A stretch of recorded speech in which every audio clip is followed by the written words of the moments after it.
Restez debout quelques instants et prenez avec moi, s'il vous plaît, vos Bibles dans le livre de Daniel, chapitre 5, versets 25 à 28. Nous parlons ce matin du Dieu de gloire. Voici l'écriture qui a été tracée.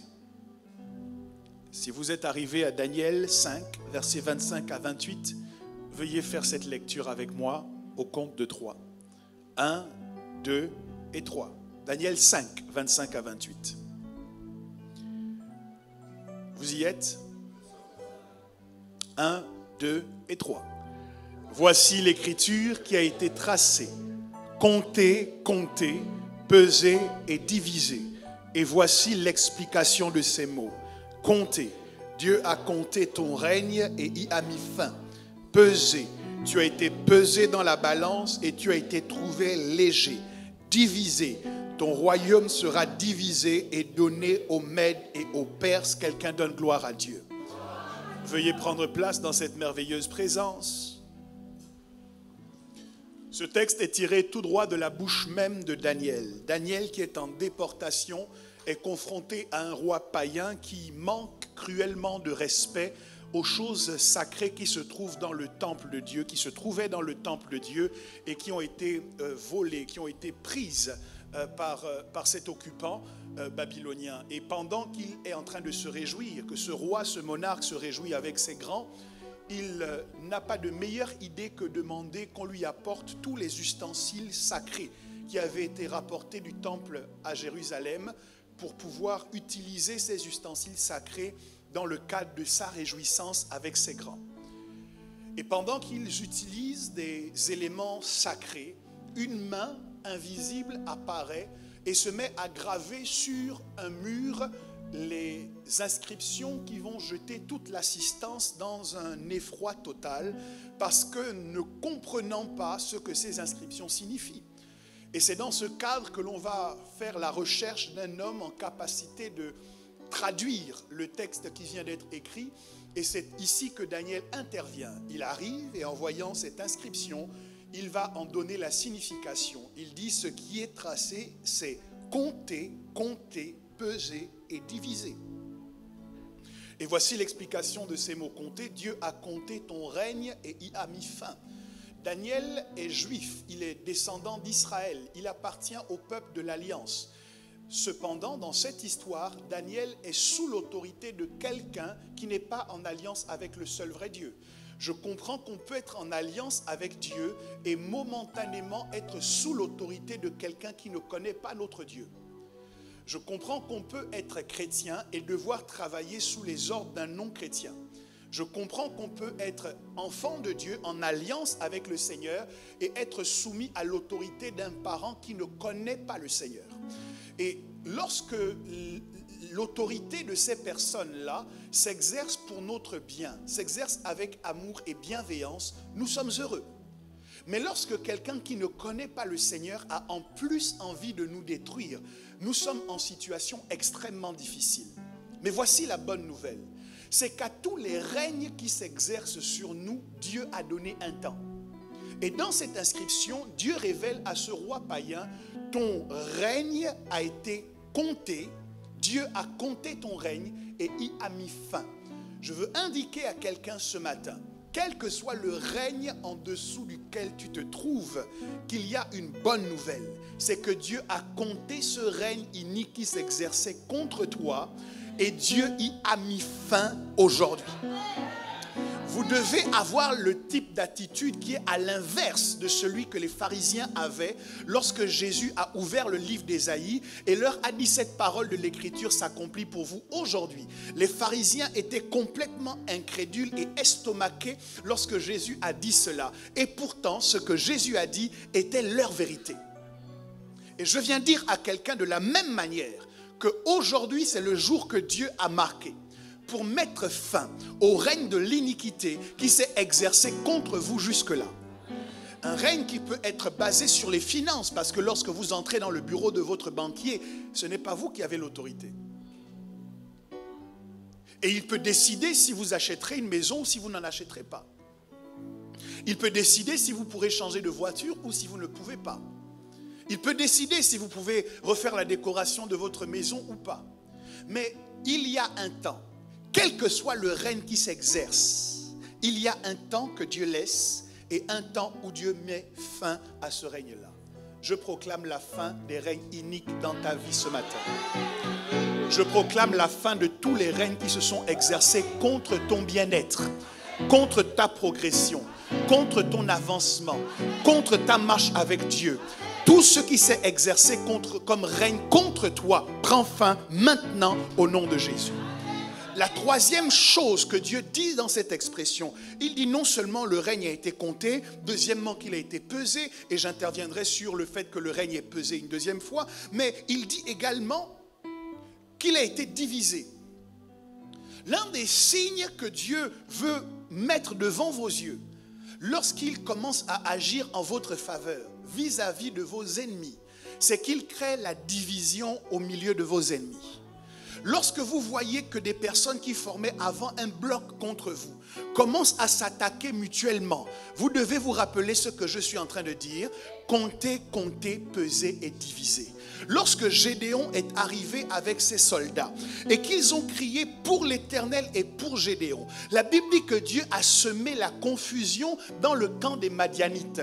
Tu peux avoir des collaborateurs qui ont décidé de créer une caste contre toi. Et puis du jour au lendemain, ils commencent à se retourner les uns contre les autres. La Bible dit que les Madianites ont pris leurs épées et les ont tournées Madianites contre Madianites. Dieu permet que l'épée des Égyptiens se retourne contre les Égyptiens. Parce qu'à un moment donné, même la division peut servir les intérêts de Dieu. Tu ne m'as pas compris. Je dis même la division à un moment donné peut servir les intérêts de Dieu. Il y a un règne qui doit être brisé. Et pour que ce règne-là soit brisé, il faut parfois passer par la division. Il faut que tes adversaires ne voient plus clair. Il faut que tes adversaires n'aient plus le même objectif. La Bible dit qu'ils étaient en train de construire une tour dont le sommet devait toucher au ciel. Mais comment Dieu a résolu ce problème? Ça n'est pas en prenant les armes de guerre. Ça n'est pas en les affrontant violemment. Dieu est simplement venu semer la confusion de langage. Et par la confusion dans leur langage, le projet inique qu'ils avaient initié a été stoppé. Je déclare que la confusion arrive maintenant sur tes adversaires.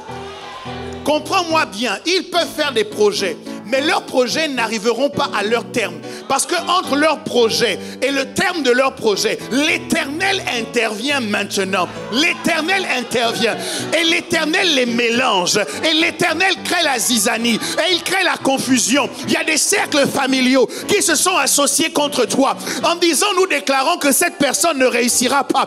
Mais je vois Dieu intervenir, apparaître au milieu d'eux et semer la zizanie. Et alors qu'ils parlaient de toi, soudainement ils vont commencer à dire, mais toi aussi tu m'énerves. Mais toi aussi je ne suis pas d'accord avec toi. Et on ne sait pas d'où c'est parti. On ne sait pas d'où ça a commencé. Mais la réunion va finir en queue de poisson. Parce que l'Éternel apporte la division.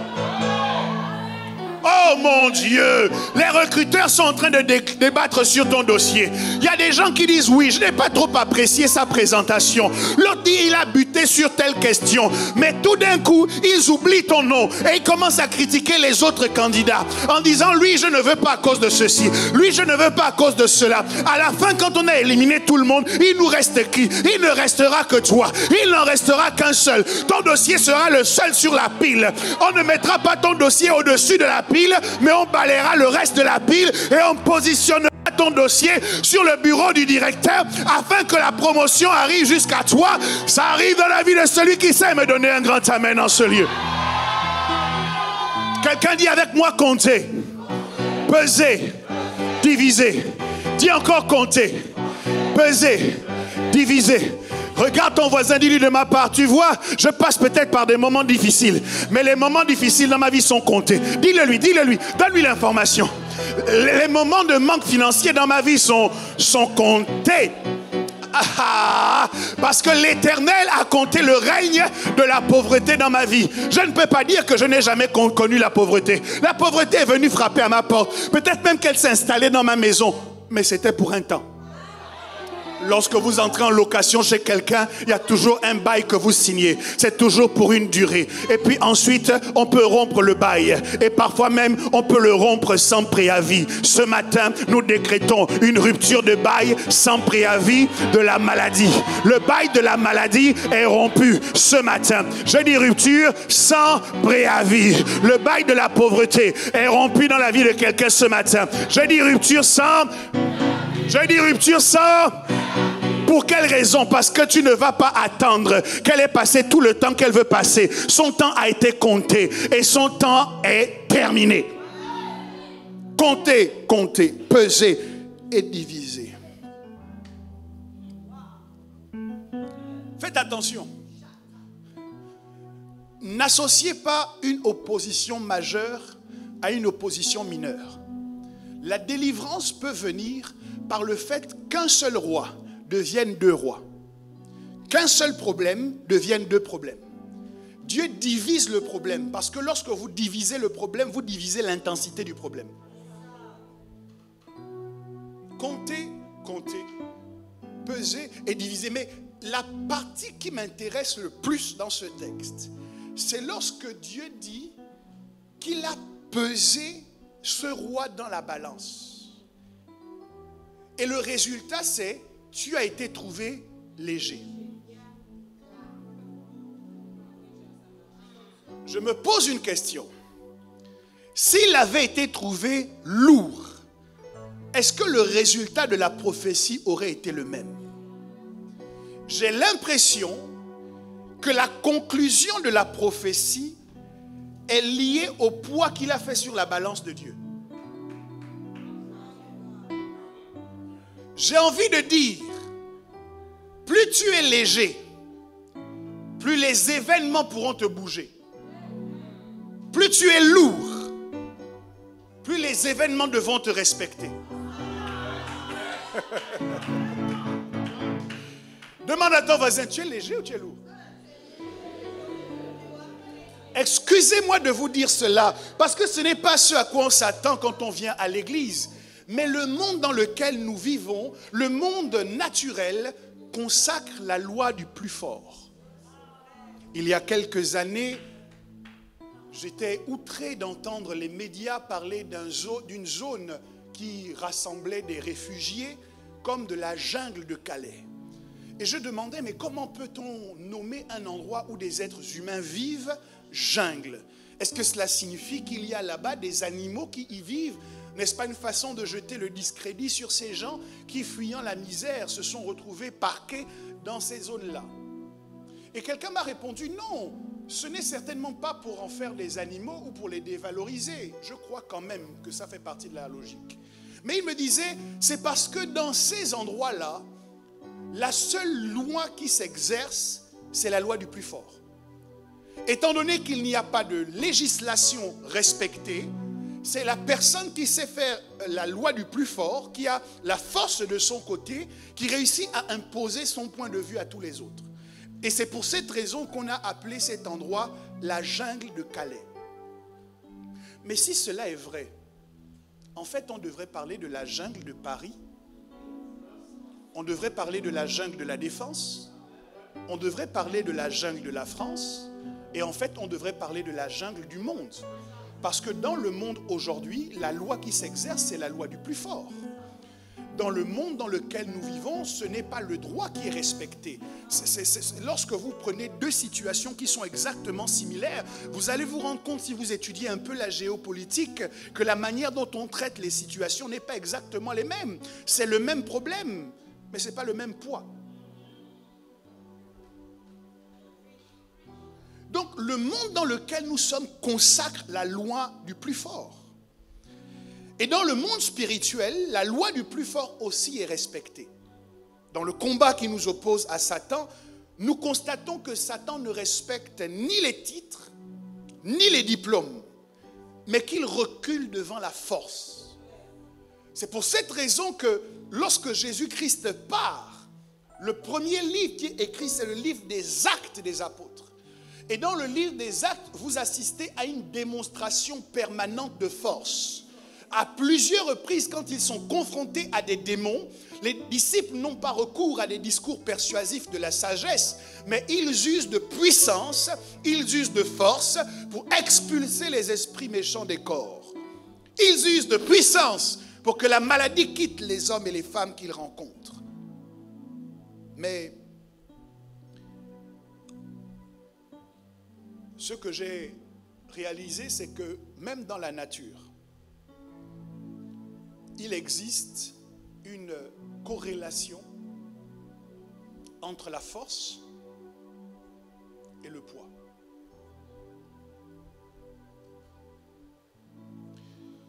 Il y a différentes forces que les sciences physiques nous enseignent.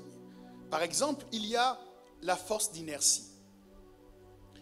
La force d'inertie est une résistance opposée au mouvement par un corps grâce à sa masse. Il y a également l'énergie cinétique. C'est l'énergie qui est emmagasinée dans un corps en mouvement. C'est elle qui est généralement en cause pour définir la gravité d'un accident. La formule mathématique qui permet de calculer l'énergie cinétique, c'est 1/2 fois masse fois vitesse au carré. Les deux paramètres qui permettent de l'identifier, de la calculer, sont donc le poids et la vitesse. Je peux vous parler aussi de la force centrifuge. La force centrifuge, dont l'équation c'est masse, vitesse sur rayon de courbure. Je pourrais aussi vous parler de la force gravitationnelle. Tout objet dans l'univers est sous l'effet d'une force dont la formule est F, donc force de gravité égale Gm1 M2 sur D2. C'est-à-dire, ici vous aurez compris, G est la constante universelle de la gravitation. M1 est la masse du premier objet, M2 est la masse du second objet, D est la distance entre les centres de deux objets. Il peut arriver que la lettre R remplace la lettre D. Ce n'est pas grave. Mais les deux symboles représentent la distance entre les deux objets. Tout cela pour vous dire que vous n'auriez pas dû sécher les cours. Non, plus exactement. Tout cela pour vous faire remarquer que dans les différentes équations, même si nous ne les avons pas bien comprises, il y a toujours un élément qui revient. Qu'on parle de force centrifuge, qu'on parle d'inertie, qu'on parle de force gravitationnelle, curieusement, l'évaluation de la masse rentre toujours en ligne de compte dans la détermination de la force.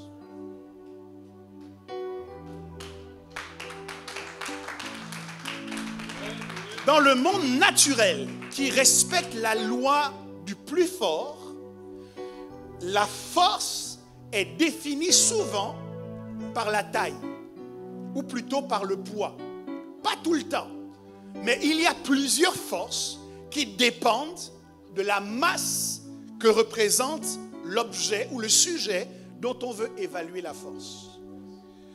Et j'ai compris que si cela est vrai dans le monde naturel, c'est vrai aussi dans le monde spirituel. Pourquoi Dieu, s'adressant à ce roi, lui dit: tu as été pesé et tu as été trouvé léger? Est-ce qu'il s'agissait là de son poids en kilogrammes? J'ai quelques doutes. À mon avis, il est question ici du poids spirituel. Or, dans le monde spirituel, le poids équivaut à ce qu'on appelle la gloire.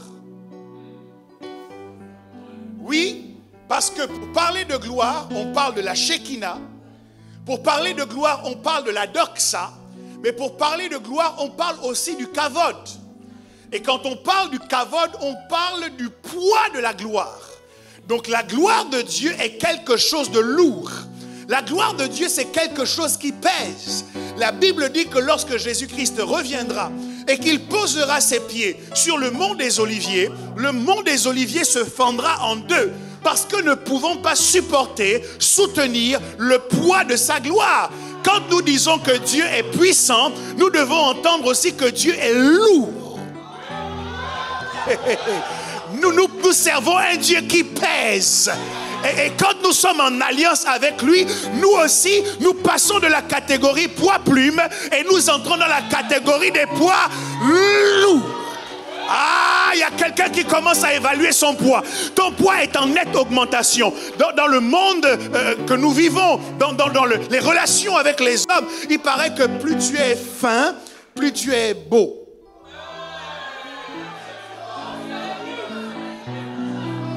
Je ne suis pas ici en train de faire un cours sur les canons de la beauté, mais je suis là pour vous parler de force. Dans le monde spirituel, plus tu es léger, plus tu es en danger. Laissez-moi donner quelques illustrations. Quand vous êtes sur la route, le pasteur Karil peut témoigner, et que vous voyez sur la route un poids lourd, généralement vous gardez vos distances. Parce que vous savez que si jamais il y a collision, même si vous avez un 4x4, même si vous avez une Mercedes, si vous entrez en collision avec le poids lourd, vous n'êtes plus.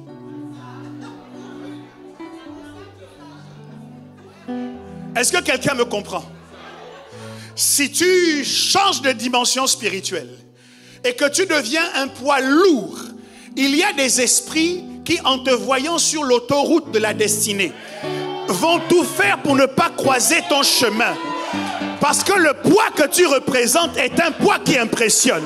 Le poids que tu représentes est un poids qui les met en danger. Ils savent qu'en cas de collision, en cas d'accident, ils ne seront plus. Ça veut dire que tu n'as pas toujours besoin de prier. Souvent, tu as besoin de t'alourdir un peu. Il suffit juste que ton poids monte. Il suffit que ton poids augmente. Il suffit que tu affoles un peu l'aiguille de ta balance spirituelle. Afin que lorsqu'on te pèse, tu ne sois pas trouvé léger, mais que tu sois trouvé lourd. Parce qu'on évite les objets qui sont trop lourds. Je suis en train de parler de poids. Et le poids sur la terre s'exprime en joule, mais le poids dans le ciel s'exprime en gloire. Je parle du Dieu de gloire. Je parle du Dieu de gloire. Lorsque les fils de Séva sont allés se présenter devant un esprit méchant, avec le projet de faire une délivrance, l'esprit n'était pas contre le fait de sortir, mais il était contre qui voulait le faire sortir. Ils ont dit au nom de Jésus que Paul prêche, sort. Le démon a répondu, je connais Jésus, c'est-à-dire que dans notre monde là-bas, c'est un poids lourd. Je connais aussi Paul, dans notre monde, il est connu comme un poids lourd. Mais vous, quand il a fini de dire ça, la Bible dit qu'il les a bastonnés, de sorte qu'ils sont tous sortis de là nus et blessés. Je dis, quand tu es léger, tu es en danger. Dis à ton voisin, c'est dangereux d'être léger. Le chauffeur d'un poids lourd lors d'une collision sur la route n'a pas d'inquiétude pour sa santé.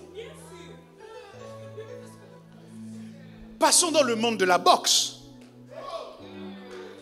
Même si tu es champion de la catégorie poids-plume, tu vas éviter de mettre en colère quelqu'un qui est dans l'autre catégorie. Parce qu'en catégorie, normalement, on se respecte. D'ailleurs, si jamais tu veux faire la folie et que tu veux te battre avec tout le monde, avant de monter sur le ring, on te met d'abord sur la balance. Le poids que tu indiques sur la balance détermine le type d'ennemi que tu peux combattre sur le ring. Tout le monde ne peut pas aller combattre Goliath. Ça veut dire que tout le monde ne peut pas le vaincre et se balader avec sa tête. Il faut d'abord passer par une balance. Que la balance spirituelle indique que tu peux. Afin que tu rentres sur le ring et que tu le terrasses. Donc même dans les arts martiaux, même dans certaines catégories, c'est pour ça que vous n'avez jamais vu Mike Tyson aller affronter un sumo.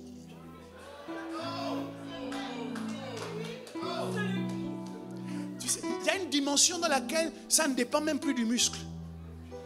Ça y est, tu es musclé comme quoi, mais quand tu donnes un coup dans son ventre là, c'est-à-dire que toute la graisse qui entoure amortit.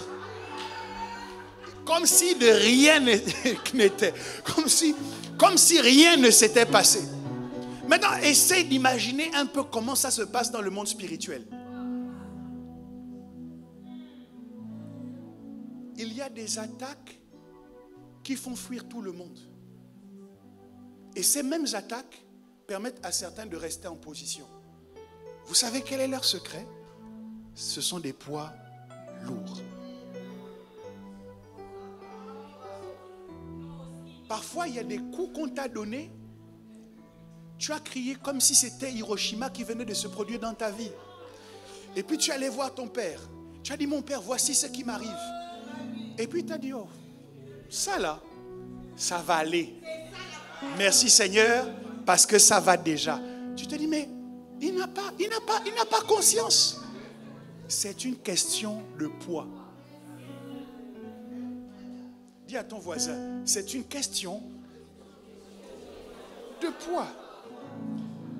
C'est pour cette raison que l'importance de la gloire dans notre vie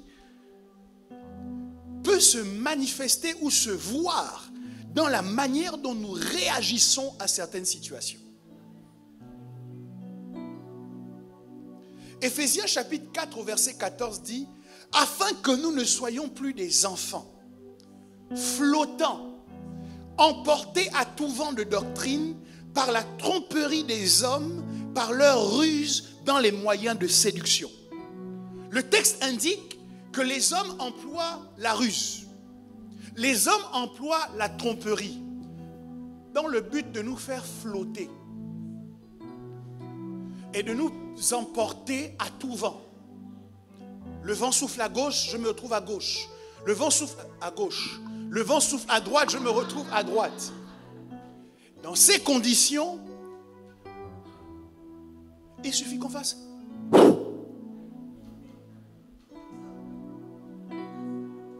Tu es sorti du culte avec la conviction que tu vas commencer ton entreprise. Dès que le diable fait,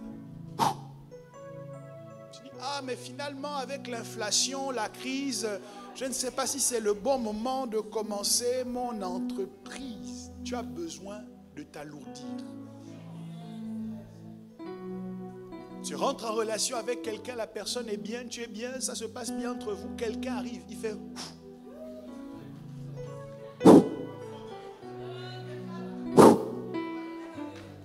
Tout d'un coup, ton rapport avec la personne change du tout au tout. Tu sais quel est ton problème, c'est que tu n'es pas lourd.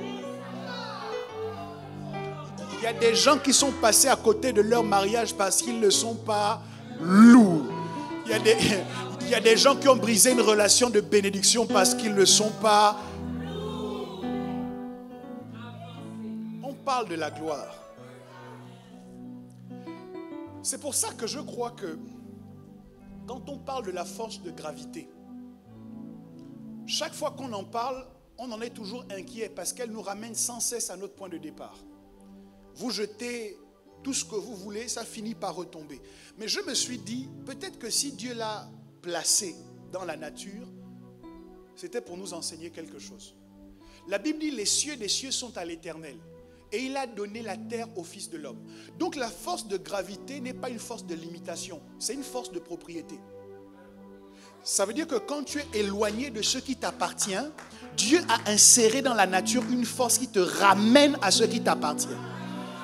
Quand on a éloigné quelqu'un de toi avec qui Dieu a dit que tu devais être en alliance, il y a une force que Dieu met en mouvement qui te ramène aux personnes avec lesquelles tu dois marcher.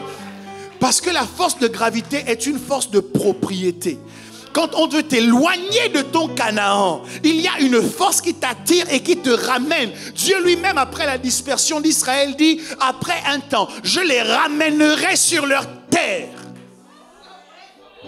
Il y a des choses que tu as perdues.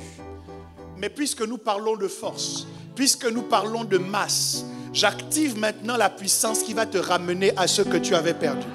J'active maintenant la puissance qui va te ramener à ce qui est ta propriété. Il y a des gens que Dieu t'a donnés, que ces gens-là, Dieu te permette de les retrouver au nom de Jésus. Il y a des grâces que Dieu t'a données, que ces grâces, Dieu te permette de les retrouver au nom de Jésus. Tout cela se met en mouvement lorsque la gloire de Dieu est manifestée. Quand il y a la gloire, ce qui était perdu est retrouvé. Quand il y a la gloire, ce qui était difficile devient facile. Quand il y a la gloire, ce qu'on ne connaissait pas, on le connaît. La Bible dit que lorsqu'ils ont assisté à la transfiguration de Jésus, Pierre et les autres ont pu reconnaître Moïse et Élie. Ils ne les avaient jamais rencontrés. Ils ne les avaient jamais vus. Mais dans cette atmosphère de gloire, ils ont su qui était Moïse et qui était Élie. Quand il y a la gloire, quand il y a le poids, les choses changent. Maintenant, quelqu'un se demande comment je fais dans ces conditions pour augmenter mon poids. À moins que tu considères déjà que tu es un poids lourd.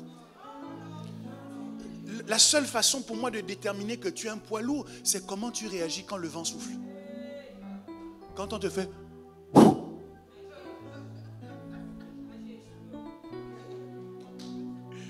Mais comment tu fais pour augmenter ton poids? Lorsque nous sommes sur la terre, nous allons voir le coach Dico. Nous disons, coach Dico, je veux augmenter ma masse musculaire. Et à ce moment, vous lui avez donné le quitus pour vous torturer. Vous pouvez aller voir le pasteur Karil. Lui, c'est naturel. Sans effort. Il se lève, il mange et puis il est costaud. Vous pouvez aller lui poser la question. Mais, ça c'est vrai dans le monde naturel. Mais dans le monde spirituel, comment je fais pour augmenter mon poids? J'ai compris qu'il y a des collisions qui m'ont fait valdinguer comme cela, simplement parce que je n'étais pas assez lourd.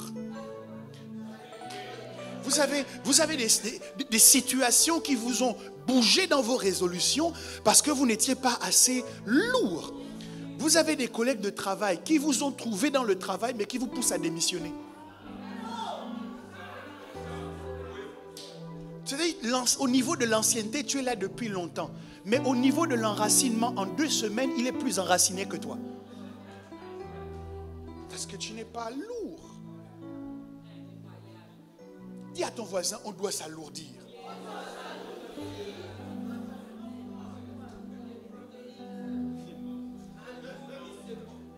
C'est 2 Corinthiens 4, verset 17. Qui dit, car nos légères afflictions du moment présent produisent pour nous, au-delà de toute mesure, un poids éternel de gloire. Un poids éternel de gloire est produit par nos légères afflictions du moment présent.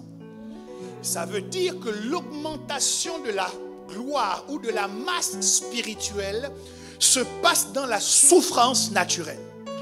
C'est pendant que je suis affligé que spirituellement je suis en train de me muscler et que je prends de l'ampleur et que j'augmente ma masse musculaire. J'aimerais expliquer à quelqu'un ce matin pourquoi tu souffres. Tu souffres parce que Dieu t'a inscrit à ton insu dans le fitness park du ciel. Tu souffres parce que Dieu t'a inscrit à ton insu dans le basic fit du ciel. Dieu t'a inscrit dans un environnement de musculation parce qu'il a besoin que tu prennes davantage de masse. Vous savez, un poids lourd sur la route n'est pas juste lourd parce qu'il veut faire peur aux autres. Il est aussi un poids lourd parce qu'il doit soulever des choses lourdes. J'ai vu parfois des voitures soulever plein d'autres voitures. C'est-à-dire, tu as un camion dans lequel des voitures de plusieurs tonnes sont alignées. Qu'est-ce qui lui donne la capacité de soulever plusieurs voitures en même temps? C'est parce qu'il est lourd. J'ai vu d'autres éléments, d'autres camions soutenir ou transporter des éléments de construction qui avaient des tailles impressionnantes, des tunnels de métro, des constructions qui avaient été faites précédemment en atelier et qui devaient être assemblées sur le chantier.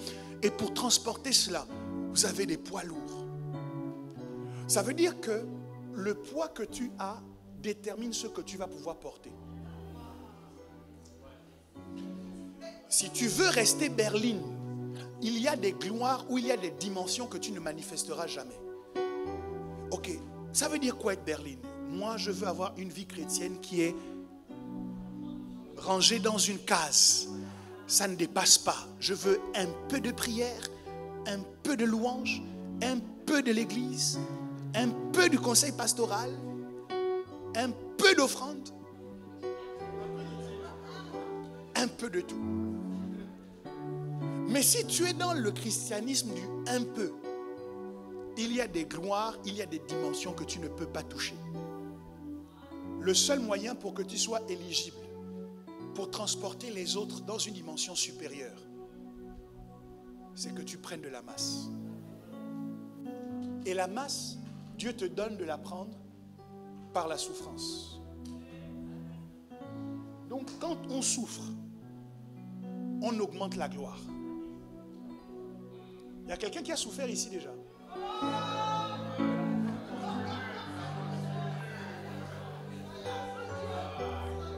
Donc il est possible que ta gloire soit en augmentation. Je demande, est-ce qu'il y a quelqu'un qui a déjà souffert ici? Ça veut dire qu'il est possible que ta gloire soit en augmentation. Et ce qui est drôle, c'est que le diable qui te fait souffrir n'est pas au courant de ce que tu es en train de devenir dans le monde spirituel à cause de la souffrance qu'il t'afflige.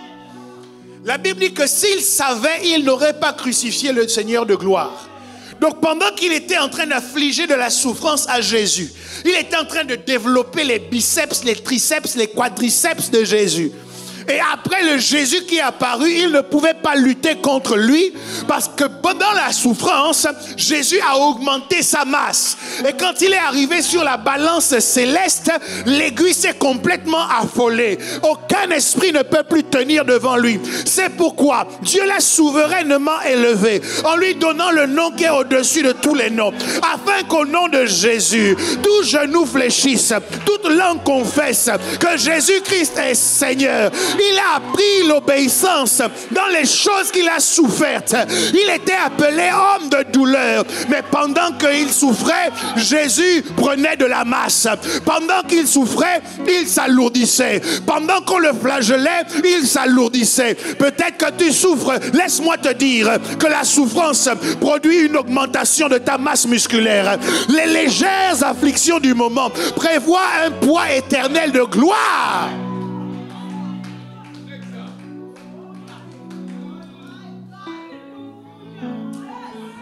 Un poids éternel de gloire. Il y a des maladies qui ne peuvent plus te faire peur.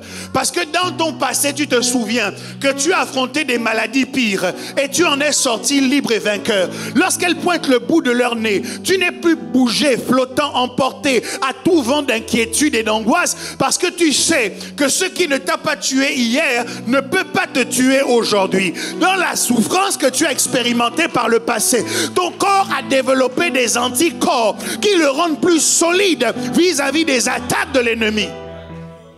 Tu sais pourquoi tu t'en sortiras? Parce que tu t'en es sorti déjà.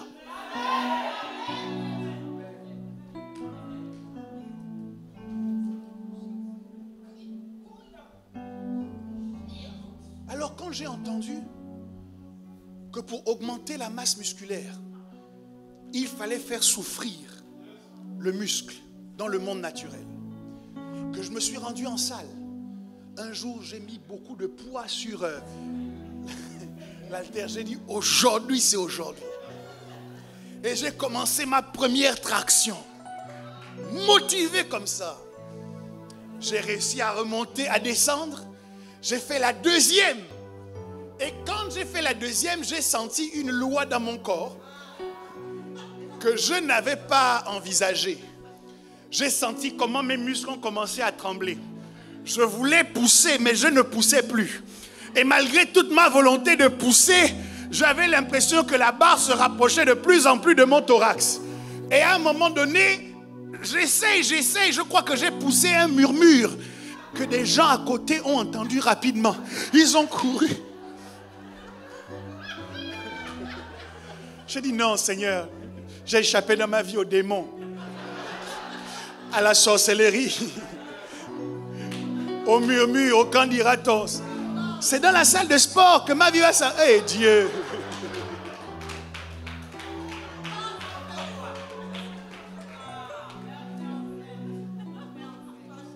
Et j'ai compris qu'il ne suffit pas de souffrir.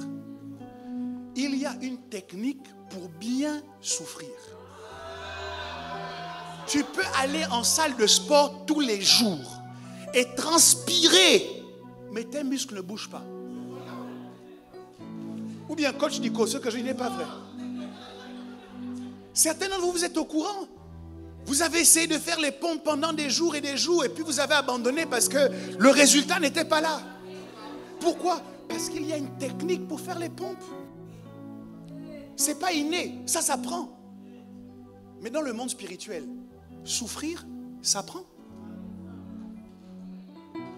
Le poids éternel de gloire n'est pas automatiquement accordé à tous ceux qui souffrent. Parce que si c'était le cas, tous les hommes, surtout les Africains, seraient glorieux. Frère, bénissez Dieu d'être ici. Dans certains pays, on souffre. Il y a des gens qui meurent parce qu'ils n'ont pas 1,50 € pour acheter un comprimé. Dans certains pays, on souffre. Il faut bénir Dieu.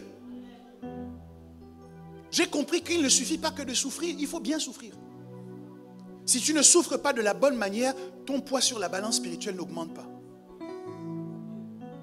Donc, la Bible dit en 1 Pierre 2, 19, car c'est une grâce que de supporter les afflictions par motif de conscience envers Dieu quand on souffre injustement. Ça signifie que lorsque nous souffrons, le ciel évalue la manière dont nous souffrons. Il y a parmi nous des gens qui souffrent et qui passent leur temps à se plaindre de leur souffrance. Lorsque vous vous plaignez en permanence de vos souffrances, vous êtes passé à côté de l'occasion de faire que cette souffrance produise un poids de gloire. Parce que ce qui rend inactif votre exercice, c'est la plainte. Seigneur, je souffre trop. Seigneur, tu m'as abandonné. Seigneur, pourquoi tu es mauvais comme ça?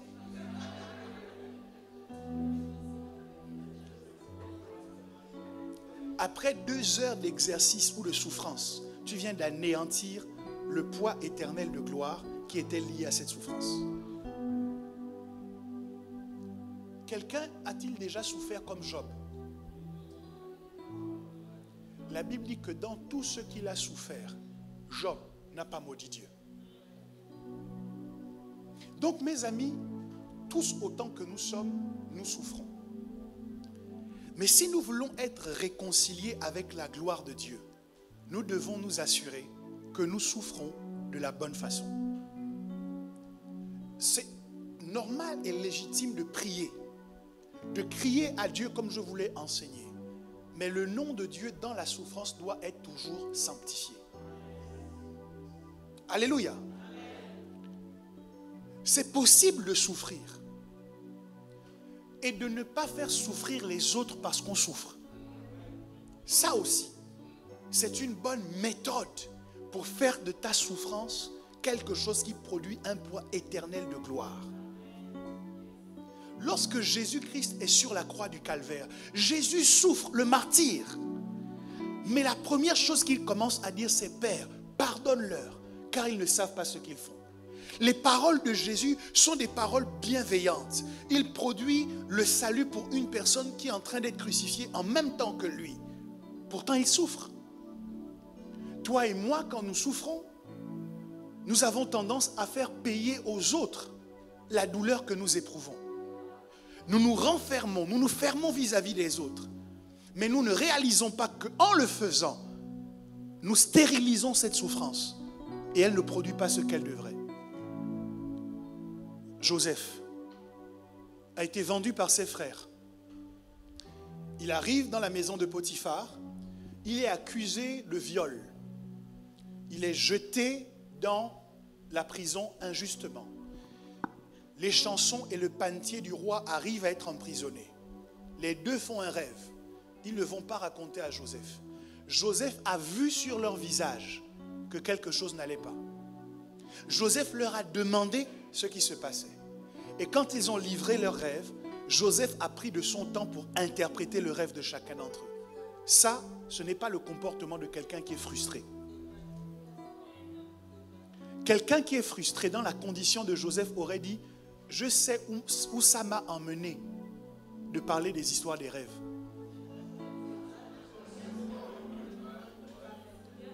Vous avez quoi? Ah, on a fait un rêve. Oh, bonne chance. Ah, mais tu veux pas qu'on te raconte? Surtout pas. Surtout pas, parce que moi, quand j'ai parlé des rêves, mes frères m'ont haï. Mon père m'a interrogé sur le sujet. Ils m'ont vendu. Tout ce que je vis là, c'est à cause des rêves. Combien d'entre nous, nous avons décidé de ne plus faire le bien que nous savions faire parce que nous avons souffert?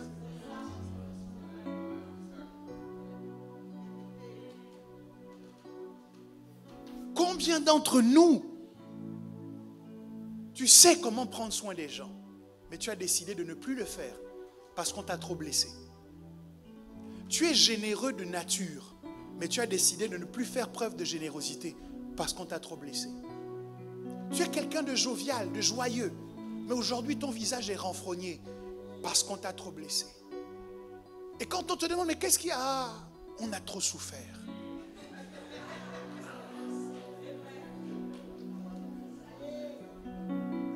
Il y a des choses que Dieu a investies en toi pour sa maison. Combien de gens ont démissionné du service dans la maison de Dieu parce que dans le service, il paraît qu'on souffre? Combien? Ah non, moi je vais à l'église, je dis bonjour aux gens, j'entends la parole, je repars. Pourquoi? Parce que tu as été blessé.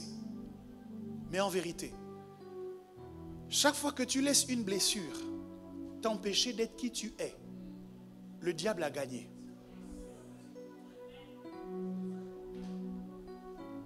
Tout ce que le diable fait, c'est pour que toi et moi, nous ne soyons plus qui nous sommes.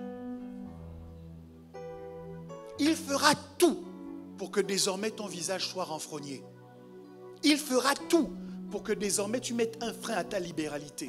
Il fera tout pour que désormais tu serves avec médiocrité. Pourquoi?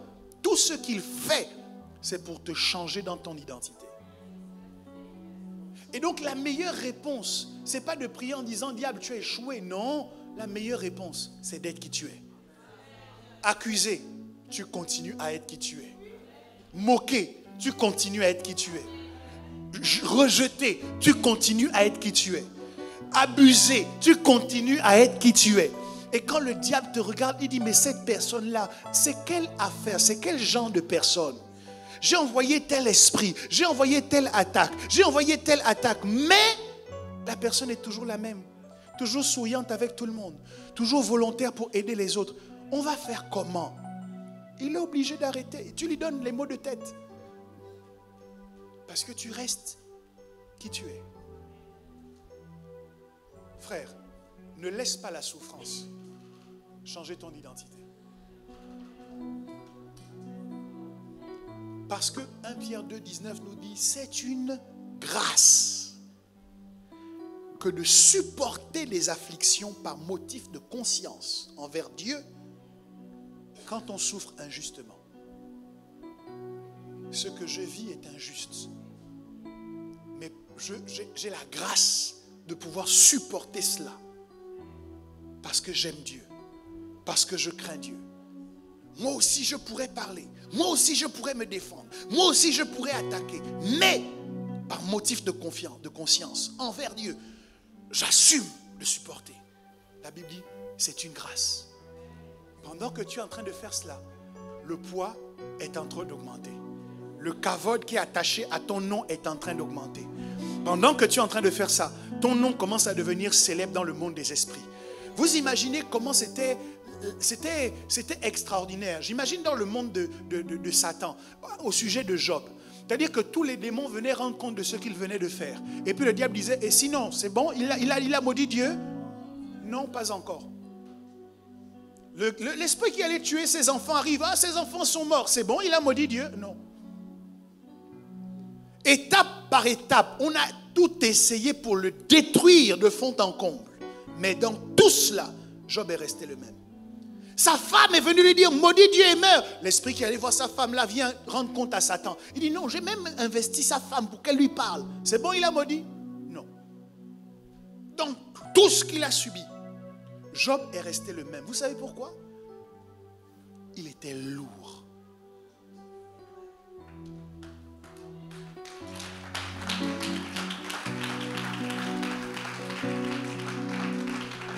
Mon frère, ma soeur, quand tu es lourd, on ne te bouge pas facilement. Quand tu es lourd, on ne ramène pas tes principes au sol facilement. Quand tu es lourd, quelle que soit la situation dans laquelle tu es, Joseph aurait pu coucher avec la femme de Potiphar pour agencer ou améliorer sa situation dans la maison. Mais parce qu'il était lourd, il a dit à cette femme, je ne peux pas pécher contre Dieu et contre mon maître. Parce que tu es lourd.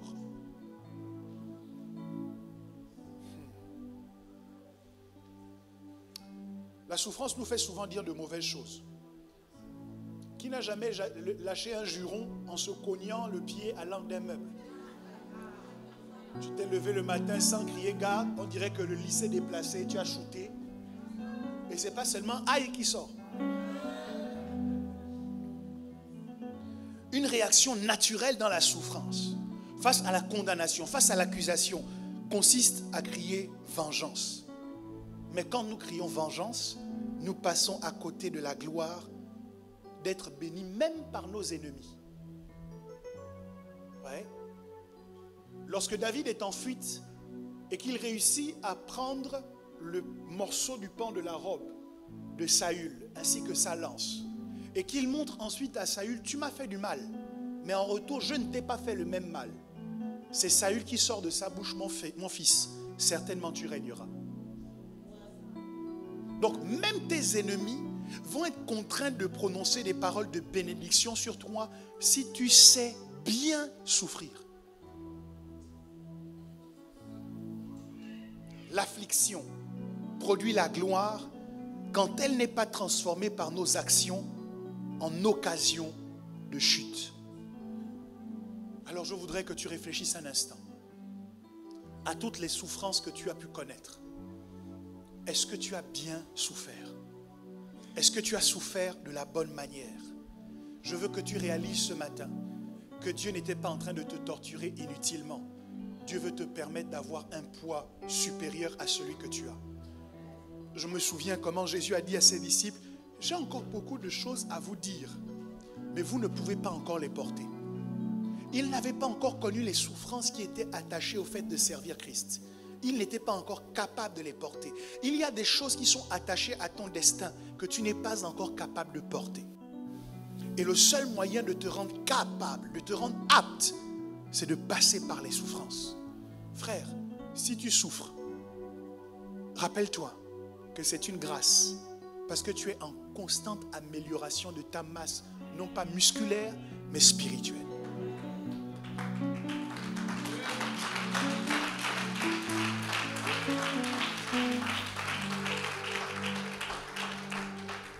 De la même manière que quand tu es en salle de sport, tu transpires, ça signifie que tu es en train de faire des efforts. De la même manière, quand tu pleures, ça montre que ton homme intérieur est en train de faire des efforts. Il est sous pression. Et c'est une autre signification de la gloire. La gloire parle de la pression. Quand on parle du poids, on parle de la pression. Le poids est essentiel pour exercer une pression sur quelque chose. Lorsque l'on veut, par exemple, imprimer des billets ou lorsqu'on veut authentifier des documents, il y a une pression que l'on exerce pour que ce qu'on a scellé impacte la forme même du papier. Et lorsque nous parlons de la gloire, nous parlons d'une pression qui s'exerce et qui permet de modifier la structure de la chose qui est exposée à la gloire. Lorsque nous parlons de la gloire, nous parlons du fait que lorsque nous sommes exposés à la pression de Dieu, quelque chose en nous change. Quelque chose en nous bouge. Et ce que nous n'étions pas capables de faire avant, nous devenons capables de le faire maintenant. Parce que nous avons été comment dire, nous sommes passés par l'imprimante de Dieu. Dieu nous a imprimé sa nature. Dieu nous a imprimé son identité. Dieu nous a imprimé ses aptitudes. Dieu nous a imprimé ses qualités. C'est pour cette raison que lorsque Moïse descend de la montagne, son visage est rayonnant de gloire. En ayant passé du temps dans la présence de Dieu, la gloire de Dieu s'est imprimée sur lui. Ce matin, la gloire de Dieu va s'imprimer sur quelqu'un. Ce matin, il y a des esprits qui refuseront le combat avec toi parce que tu as changé de catégorie. Ce matin, il y a des problèmes qui vont eux-mêmes se mettre à l'écart de ton existence parce que tu as changé de poids. Ce matin, les années de souffrance, je proclame qu'elles ne seront pas inutiles, elles ne seront pas en vain. La chose pour laquelle nous sommes venus, c'est que nous voulons expérimenter cette gloire. Or, la Bible nous enseigne que celui qui par excellence a souffert comme un agneau qu'on mène à l'abattoir, c'est Jésus-Christ. Il est notre modèle parfait, l'exemple de quelqu'un qui souffre et qui ne change pas de nature parce qu'il a souffert. Qui souffre mais qui continue à aimer, qui souffre mais qui continue à bénir, qui souffre mais qui continue à prier. C'est cette nature-là que nous voulons expérimenter au-dedans de nous. Et nous voulons commencer à nous préparer. Parce que nous allons avoir accès à la table du Seigneur. Et nous allons manger le corps de ce Jésus. Et nous allons boire son sang. Pour que la nature qui lui a permis de passer par la souffrance de la bonne manière et d'être loin dans le monde des esprits nous soit communiquée également. Afin que nous aussi, nous changions de dimension. Est-ce que nous pouvons nous tenir sur nos deux pieds?